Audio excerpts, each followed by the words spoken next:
A very good morning to Prof. VJ and classmates. Today we'll be learning about Taobao. Searching for treasure.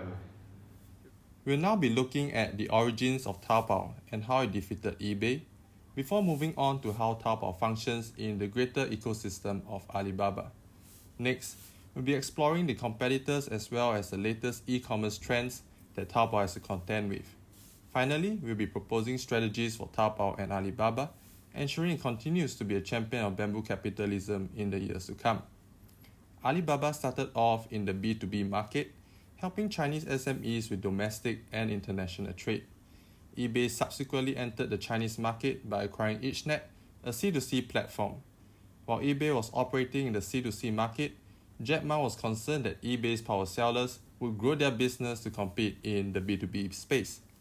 Rather than waiting for that to happen, Alibaba decided to take the fight to eBay, giving rise to Taobao, a B2C and C2C platform. Taobao sought to leverage on its intimate understanding of the Chinese consumers to gain an upper hand over eBay. The three main areas that Taobao addressed are the frugality of the Chinese sellers, the Chinese buyers' preference for certain web designs, and finally, the caution with regards to online purchases. Firstly, Taobao decided not to charge any transaction fees. Taobao wanted customers to have a feel of the internet business before they engage in any financial implications. By extending the benefits and the feel of online transactions to their customers, Taobao gained goodwill and trust, allowing it to capture 59% of the e-commerce market during its first 2 years. Secondly, Taobao's web design better catered to the local culture. The Chinese customers preferred busy, noisy designs with strong colors and a lot of links, as compared to eBay's clean and sparse layout that it imported from the Western side. Finally, the Chinese customers needed to be assured of the feel and quality of the product before committing to any financial transactions. As compared to the US, Chinese buyers were highly apprehensive of online payment or online services. Taobao sought to change this mindset by establishing a secured trading platform. This was accomplished through three main methods. Firstly, Taobao involved the Chinese government as a means of providing assurance. The Chinese are more dependent on and have more faith in federal financial instruments due to the levels of fraud ongoing in their country. In 2004, Taobao made a licensing agreement with the Ministry of Public Security. Taobao would submit identification particulars to the Ministry for validation, providing an additional layer of trust and reliability for the customers. Secondly, Taobao introduced Wang, a convenient communication platform. This allowed customers to make a more informed decision about the quality and price of the commodity. It also served as a troubleshooting platform whereby a client could liaise with the seller on quality or operational issues as soon as possible. The timely communications boosted customers' confidence in the merchandise sold on Taobao. Finally, Taobao introduced Alipay, an escrow service designed to eliminate settlement risk among trading parties. Moreover, Alipay's transactions are secured by various financial instruments such as the Industrial and Commercial Bank of China, the Agricultural Bank of China, and the China Construction Bank. Alipay ensures that customers get their goods and sellers receive their payments in a timely and reliable manner. By the end of 2006, Taobao had gained substantial market share over eBay, forcing eBay to concede and shut down its Chinese website. eBay's failure in China boils down to the underestimating of differences between China and the West.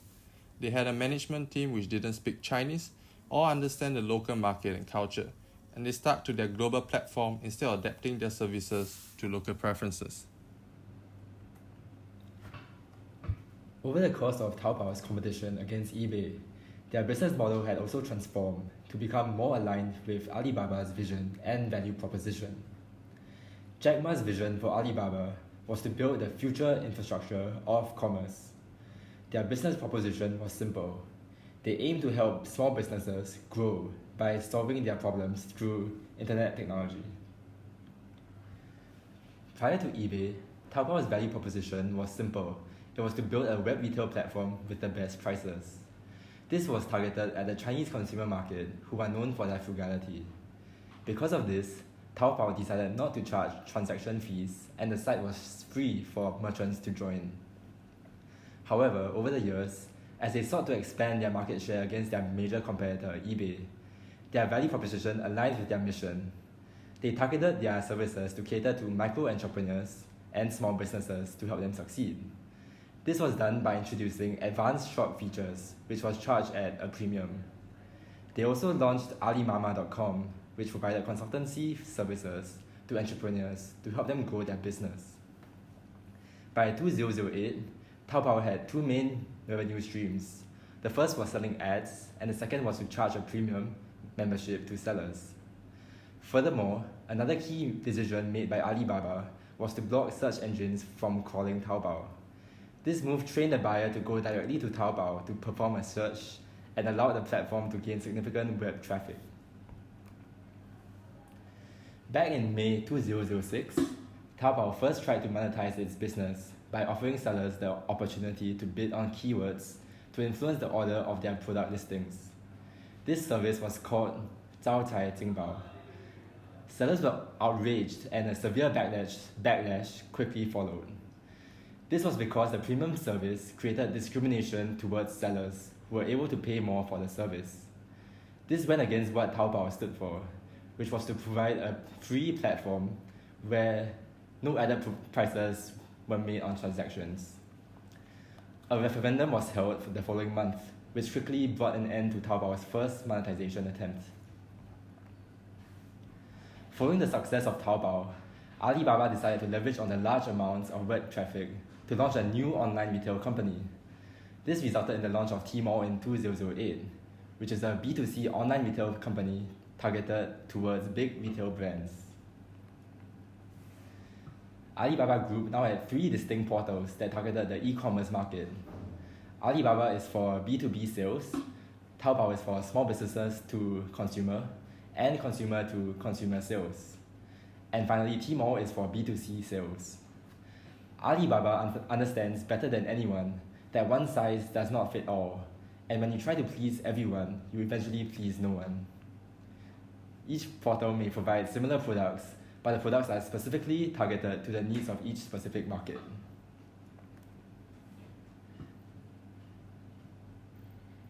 Since 2008, Alibaba Group has launched companies in various industries outside of e-commerce as well.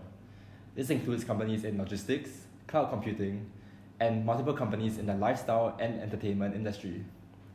Alibaba has extended its reach and grown into a conglomerate with influence in many major technology industries. It has essentially created a digital ecosystem where each company is aligned with a similar goal to make it easy to do business anywhere. This digital ecosystem has allowed Alibaba to become a dominant force in the Asian market, whereas other technological giants such as Facebook, Google, and Amazon are only able to capture one or two segments of the online market. Alibaba has subsidiaries who are competitive in each segment. This digital ecosystem has allowed Alibaba to become a dominant force. So now we'll be looking at the competitors that Alibaba have. Taobao has several competitors in and out of China. The competitors listed may not be the exact same business model as Alibaba, but they still pose as a threat to Taobao's dominance. For example, Taobao offers several e-commerce platforms for third-party consumers and businesses to buy and sell products. And in contrast, JD.com sells merchandise directly to customers from warehouses across China. However, due to operational overlap between the companies and the similar target groups, they become Alibaba's main competitors. So we will now look at some of the areas of operation in which they compete in, using examples of bigger competitors. So firstly, e-commerce, the public battles waged for online shoppers. So for example, there is a public battle between JD.com and Alibaba that happened in the run-up to China's 2015 Singles Day, 11/11, an event similar to Black Friday in the United States. Billions of dollars in online sales are up for grabs on the day, and the stakes are high for e-commerce companies across China. So 1 week before the holiday, JD.com took two public actions against Alibaba, accusing them of illegally barring sellers on its platform from using rival platforms and false advertising its same-day delivery abilities. Secondly, there is a matter of authenticity of goods, and having direct control over the supply chain develops a reputation for authentic products. So Alibaba has experienced scrutiny for some of the listings that were selling fake goods, which will be explained more later. Thirdly is delivery. So shipping merchandise directly to customers through its national shipping network, including a last mile delivery component throughout China. So the ideal delivery time in China would be 40 hours, despite the geographical vastness of China. And last mile delivery is defined as the movement of goods from a transport hub to the final delivery destination. As more than half of China's 1.3 billion population lives in rural areas, this has a huge potential for companies to compete in. Fourthly, there's multiple services and capturing multiple users through multiple services to keep them within a centralized ecosystem. So for example, Tencent's Paipai directly competed with Alibaba's Tmall, and Tencent's WeChat Pay directly competed with Alibaba's Alipay. And in special occasions, Alibaba turned 11/11 into the world's largest online day in the world. And in contrast, Tencent's WeChat also tapped on Chinese New Year. So in the Chinese New Year holiday of 2015, there's a record-breaking 1 billion red packets that were sent, increasing its financial transactions. Lastly, we can see that there's big data that's being transferred over in the e-commerce activities. With millions of active users monthly, companies have big data at their disposal. So this big data can optimize their customer experience and understand their consumer behaviors. So for example, Tencent has been able to use data to analyze how users on its WeChat platform engage daily, the features its users spend the most time on, and at what particular time, the task its users use WeChat to undertake at a specific period of time in a day. So previously we have looked at the internal factors, and now we look at the external factors by foreign companies. So Alibaba will find it difficult to compete in the Western market. And Alibaba has big ambitions globally, but its international operations remain a relatively small piece of the pie, at 8% of revenue. So for the first point, it will be its banking and credit services. Looking at Alipay is massive in China, so much that the People's Bank of China declared that it was illegal for a merchant to block acceptance of renminbi. This prevented companies from dominating the country's payment landscape, and some are also resistant to the change to a new form of payment system. Secondly is its brand presence. So the brand presence of Amazon and eBay is astonishingly high. Amazon's presence reaches 1.2 billion people, whereas Alibaba is a close second in population reach at about 1.1 billion people. But Alibaba only operates in 15 countries compared to Amazon's 58 countries. All in all, Alibaba needs to take action to drive competitors out of the competition or defend against them. So firstly, there may be potential strategic partnerships against Alibaba. For instance, in 2014, a local collaboration was announced between Tencent and JD.com. So combining the dominance of Tencent's online platforms with the logistic infrastructure and retail expertise of JD.com, the partners are well positioned to challenge Alibaba in the e-commerce market. And externally, Walmart is bringing its partnership with JD.com into its grocery business to overcome the retail dominance of Alibaba. So in their partnership, customers in a 3 km radius from the store will get their food delivered within 30 minutes. Secondly, to coordinate and control a large ecosystem. So business models are having a series of revenue generating services, a main product or service. And with this, you not only have other sources generating revenue, but also being efficient in optimizing the customer experience. So for example, both Alibaba Group and Tencent Holdings are dominating and stretching their interests into various areas such as AI, fintech, movies, logistics, warehouse, just to name a few. And Alibaba needs to tap on existing and upcoming trends to develop their ecosystem if they want to continue its dominance. Next up, I'll be presenting on current trends in the e-commerce industry. Chinese consumers are moving on from online shopping in China and opting for mobile shopping experiences. An analysis by BCG in 2018 reveals that mobile commerce accounts for 51% of total e-commerce expenditure in China, comparatively to 33% in the US. The survey results also revealed that 1 in 4 Chinese consumers shop with a mobile phone once a week or more. Given the social shopping phenomenon of the Chinese market, where people often engage in group shopping or peer review, over 44% of online shoppers in the survey check social media before making a purchase, and 12% of online payments were made by mobile, according to research done for Alizila. Alibaba is acutely aware of the tendencies of the Chinese consumer and is seeking to further itself by taking interest in social media and mobile payment.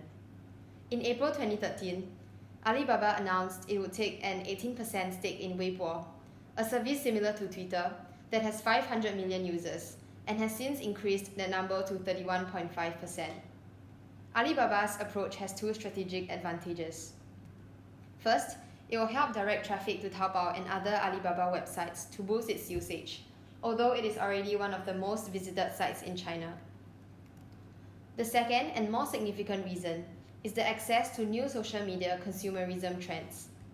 The 2 companies' cooperation would inevitably pool and harvest the abundant consumer data they both hold in order to better target their strategies and marketing. By moving decisively into the social media and smartphone arenas, Alibaba hopes to cement its place in Chinese e-commerce for the future and gain a serious competitive advantage. Taobao capitalizes on its 369 million monthly active users on mobile Taobao to engage customers. Community is a forum where consumers can meet and discuss their favorite brands and products, with recommendations coming from an ever-widening group of people. Mobile Taobao's Q&A feature is another example of social commerce. Users post a question, and fellow users will provide an answer. As many as 2 million people participate in these forums per day, and the community answers over half of all posted questions within 10 minutes. Sharing is both a way to discover new products that friends share, or endorse a product that users are happy with. On mobile Taobao, 5 million visitors share products they view each day. Mobile Taobao's newest feature is a live broadcast, where merchants feature real-time broadcasts to draw consumers' attention. Taobao celebrity Chen Ke received 9 million likes from 1 million viewers during one of her broadcasts, and over 300,000 products were added to the shopping cart during that time. Chinese organizations are also increasingly adopting AI technology such as computer vision systems and machine learning-based predictive analysis. Alibaba's strong competitor, JD.com, is aiming to reach a 10-fold increase in sales by the year 2030 with the assistance of robotics and AI for its logistics and distributions operations. To make search and recommendation more relevant and holistic, Alibaba developed a software called e-commerce Brain. This system uses real-time online data to build models for predicting what consumers want. What makes Alibaba's AI especially powerful is that data is integrated not just from Alibaba's shopping websites, but throughout the company's ecosystem of owned and affiliated internet assets. This includes transaction and credit data from Alipay, location data from AutoNavi, and content consumption data from video site Youku. With the help of AI, merchants selling on Taobao are able to personalize their virtual storefronts for individual visitors, offering real-time tailored product recommendations based on purchase histories, age, gender, and a host of other data points. During last year's 11/11 Global Shopping Festival, Alibaba, for the first time, achieved personalization for all of its Chinese retail marketplaces. 6.7 billion personalized shopping pages were generated by more than 230,000 merchants on Taobao and Tmall. This is a striking evidence of the scalability of Alibaba's AI technology. As a result, personalized landing pages had a 20% higher conversion rate compared to non-personalized pages. Cainiao Network is a logistics information platform founded by Alibaba that links a network of warehouses and distribution centers. In 2016, Cainiao was processing data for 70% of parcel deliveries in China, an average of 42 million a day. These feats are made possible by Cainiao's big data and smart technologies that power an intelligent warehouse management system, computerized parcel sorting, and dispatch at distribution centers. Cutting-edge technology is also used to determine the fastest and the most cost-effective delivery routes in a variety of complex road networks, including both rural networks and crowded urban areas. Size of boxes are predicted to efficiently pack orders consisting of items of various sizes and weights, reducing the use of packing materials by more than 10%. The rural internet population is now big enough to represent a lucrative new market opportunity for China's e-commerce players, which are experiencing a marked slowdown in business growth from consumers in first-tier cities such as Beijing, Shanghai, and Shenzhen. The growth of e-commerce in China's rural areas is outpacing that in major cities, and Alibaba has identified the development of rural e-commerce as a key strategy. To overcome bottlenecks in logistics and information flow between urban and rural areas, Alibaba cooperates with different regional governments to build rural e-commerce infrastructure and cultivate rural e-commerce talent and ecosystem players. Currently, there are 1,000 county-level Taobao rural operation centers and 100,000 village-level rural service centers throughout China. These e-commerce outposts give rural villagers access to buy and receive goods they need from Taobao, and even start their own online businesses. As a result, 75 out of the top 100 counties in China with the highest mobile growth in merchandise volume were located in less developed regions, and mobile sales at online stores operated by rural sellers exceeded $19.3 billion, growing more than 300% each year. One group of consumers that has also been left largely untapped is the older generation. Older age groups, mainly those over 65 years old, now command a substantial portion of overall spending potential. Many older people have experienced online shopping, something that has for too long been presumed to be the preserve of younger customers. As such, Alibaba is targeting the over 65-year-old audience. Early 2018, the company announced a policy to recruit employees over 60 years old to help make their online shopping platforms more amenable. The company also launched an elderly-friendly version of the Taobao shopping app and is investing in physical stores which older consumers are more likely to use. Succeeding in the challenge of attracting older consumers without losing high-spending young consumer groups will come to dominate e-commerce strategy in the coming years. O2O has also been one of the main buzzwords talked about during the GMIC Beijing conference, as new technologies and consumers' desire for convenience have made it a big phenomenon. Online giants that have benefited from incredible growth in retail sales are now starting to explore the opportunities on the high street.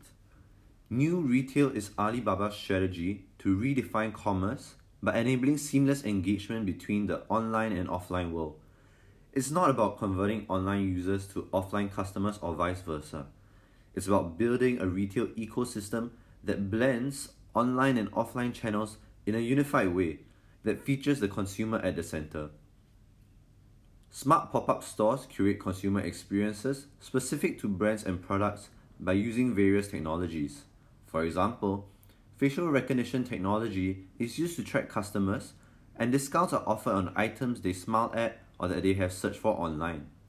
Customers can also try on apparel and makeup items virtually with the help of radio frequency identification and augmented reality technology. China's consumer-to-manufacturer model, C2M, is expected to become a new driver in shaping the e-commerce landscape as businesses are better able to address and meet consumers' needs.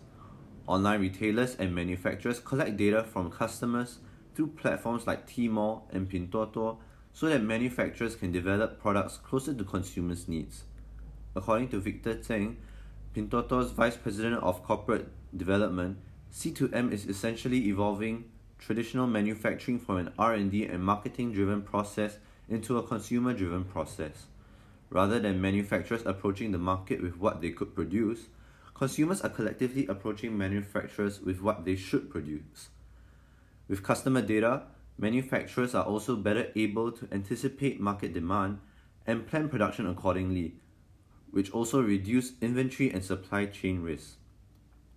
During the 2019 Singles Day Shopping Festival, users on Tmall snapped up 170 million C2M products. One company reported that its sales of Ruaman Xiao Guo Shua electric toothbrush reached 25,000 on November 11. Ruaman used consumer insights from Tmall to influence the design of the toothbrush, such as the size of the brush head and the dark green color of the toothbrush. Shenzhen's Jiawei Shi also started its own brand of robot vacuum cleaners in 2018, which they sell through Pinduoduo and were granted direct access to buyer traffic. Following the success of initial sales, Jiawei Shi were able to use the data collected to improve their product, reprogramming the cleaning route and making the design more appealing. As middle incomes rise and people become more affluent, Chinese shoppers are now demonstrating a change in taste for the goods they purchase. With the market in China rife with counterfeit products, wealthier Chinese are now looking to international brands to fulfill their needs.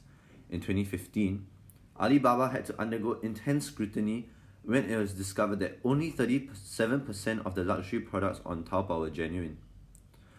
Though they launched an initiative in 2017 that cracked down on red flag listings, their competitor JD.com still holds an advantage in reputation, with the consensus being that they have higher quality and more authentic products.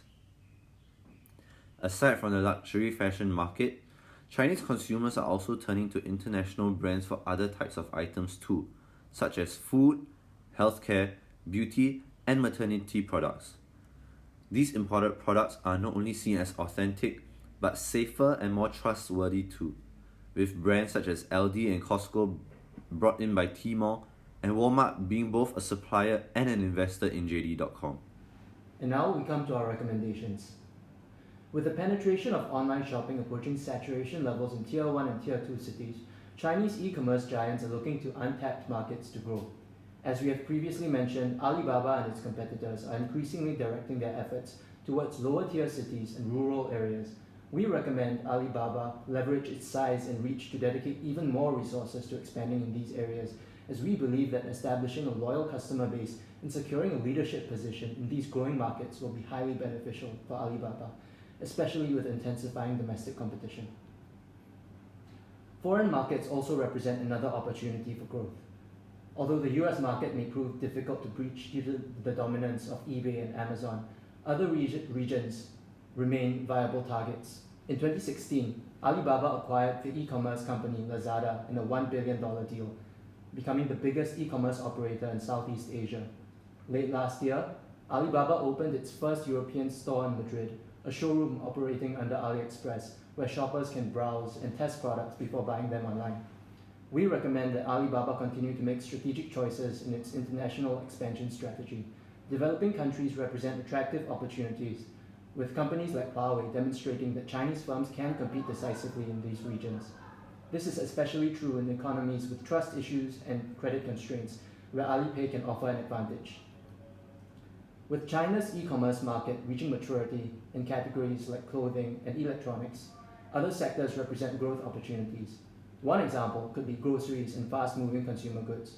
A survey by PricewaterhouseCoopers showed that 62% of Chinese consumers would prefer to research and buy groceries online, compared to a figure of less than 30% in global respondents. In addition, Alibaba's improved logistics capabilities with Cainiao make it well positioned to deal with the challenges in delivering fresh food and other perishable products. Lastly, in the vein of other tech giants like Google and Tencent, we recommend that Alibaba continue its strategic diversification into other businesses. Current examples include Cainiao, which supports Alibaba's core business with improved logistics, Alibaba Cloud, which provides cloud computing services to online businesses, and media platforms like Weibo and Youku. In addition to representing valuable businesses in their own right, this allows Alibaba to develop a more holistic ecosystem across multiple platforms, granting them access to more consumer data, which can be leveraged to gain a better understanding of the market and improve its core business. We believe that with Alibaba's leadership position, it is well positioned to take advantage of the growing internet use in China, increasing trends in e-commerce, as well as new developments in technology. However, it should adopt a strategic approach to evaluating which markets to enter, as well as the type of companies and capabilities that it adopts into its rapidly growing structure. And with that, we've come to the end of our presentation. Thank you.